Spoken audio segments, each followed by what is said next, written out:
Assalamualaikum warahmatullahi wabarakatuh. Teman-teman, sahabat lebah dimanapun Anda berada, kita jumpa lagi ya dengan saya Riyandi Linglung di channel Lebah Madu Jawa.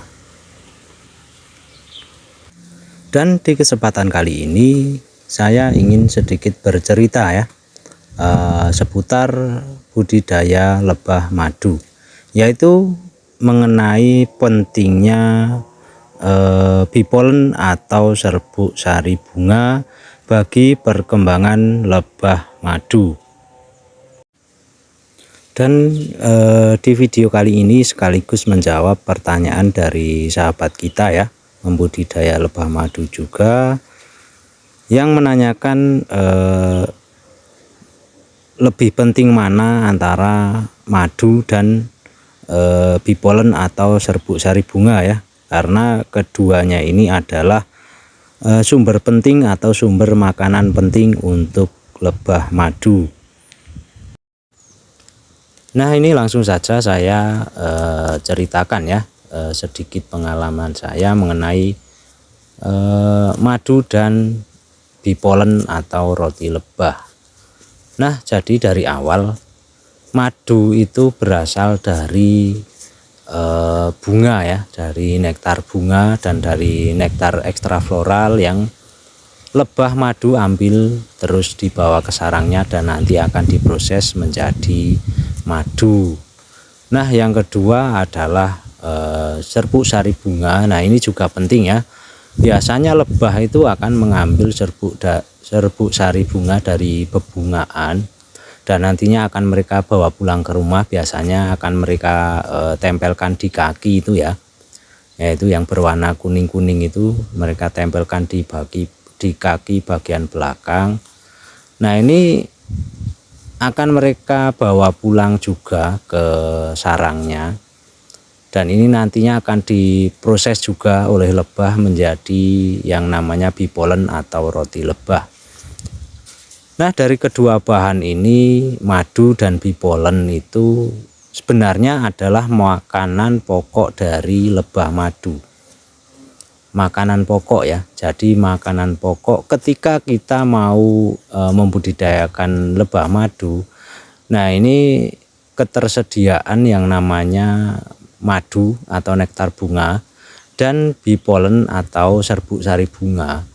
Ini ketersediaannya harus benar-benar kita perhatikan ya teman-teman, karena memang madu yang kita panen dan bee pollen yang kita panen itu sebenarnya adalah makanan pokok atau makanan utama dari lebah madu ini ya.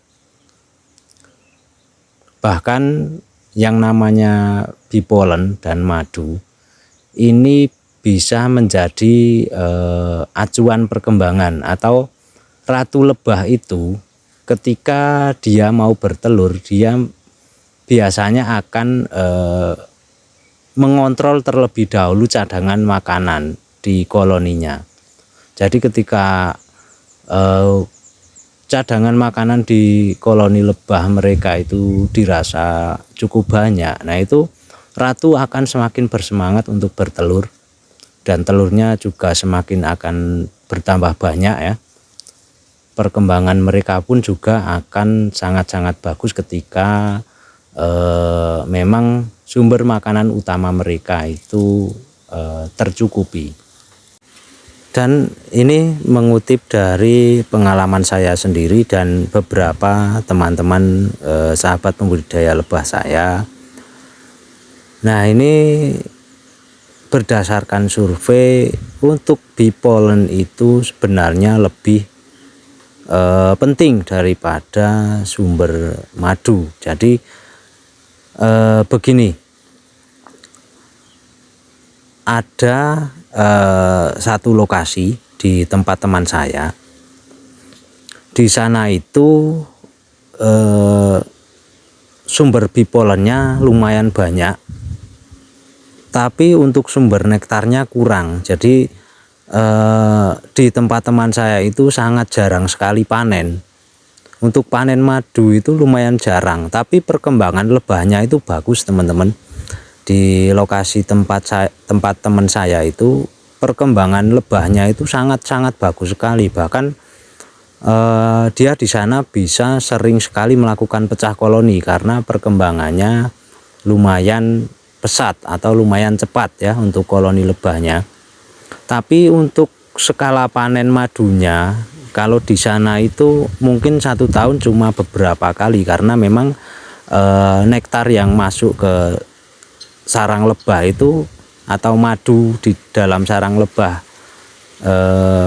di tempat teman saya itu madunya tidak banyak atau stoknya itu cuma sedikit-sedikit saja. Tapi untuk stok bipolennya yang lebih dominan melimpah. Nah, itu berbeda kalau dibandingkan dengan tempat saya sendiri, teman-teman. Jadi kalau di tempat saya itu cenderung ke cadangan madu atau cadangan nektar yang lumayan melimpah ya kalau di tempat saya. Tapi untuk perkembangan lebahnya di tempat saya itu lumayan kurang pesat atau kurang cepat karena memang musim bipolen di tempat saya itu musiman. Jadi tidak setiap waktu ada atau tidak setiap saat itu banyak atau melimpah ya. Tapi musiman. Biasanya di musim-musim penghujan, nah itu di sini banyak polen ya karena banyak para petani yang menanam jagung. Nah itu waktunya lebah itu berkembang dengan bagus. Tapi ketika masuk musim kemarau tidak ada yang menanam jagung dan sayur-sayuran dan sejenisnya yang memang itu menghasilkan banyak bipolen. Di tempat saya itu madunya banyak teman-teman, tapi bipolennya kurang. Jadi di situ biasanya lebah-lebah saya di saat-saat seperti itu akan stagnat. Jadi koloninya tidak bertambah atau bahkan bisa menyusut ya di waktu-waktu itu. Tapi kalau di teman saya itu, di tempat teman saya itu perkembangan itu tidak berhenti teman-teman, karena memang di sana vegetasinya lebih dominan ke polen. Jadi di sini dari beberapa pengalaman-pengalaman yang saya dan teman-teman saya kumpulkan, atau kita bisa menyimpulkan bahwa ketersediaan bipolen itu sangat jauh lebih penting daripada ketersediaan madu atau nektar. Jadi bukan berarti lebah itu bisa hidup tanpa nektar, tapi dengan nektar yang tidak banyak tapi bipolennya banyak, nah itu lebah akan berkembang lebih bagus daripada kebanyakan nektar atau madu tapi bipolennya kurang ya. Nah itu teman-teman kesimpulan yang saya dan teman-teman saya kumpulkan, kira-kira seperti itu ya. Kurang dan lebihnya saya mohon maaf karena itu hanya kesimpulan kita. Soalnya setiap tempat lokasi budidaya itu masing-masing ada kekurangan dan kelebihan ya. Jadi tidak bisa disamaratakan. Nah oke, untuk kurang lebihnya bisa kita pelajari bersama-sama ya. Mungkin cukup di sini dulu untuk video yang bisa saya bagikan kali ini. Semoga bermanfaat, semoga bisa menambah wawasan kita semua mengenai budidaya lebah madu, khususnya lebah apis cerana dan lebah trigona. Nah oke teman-teman, sampai di sini dulu, sampai jumpa lagi di video-video saya berikutnya. Salam sahabat lebah, salam satu hobi, semoga sukses selalu. Wassalamualaikum warahmatullahi wabarakatuh.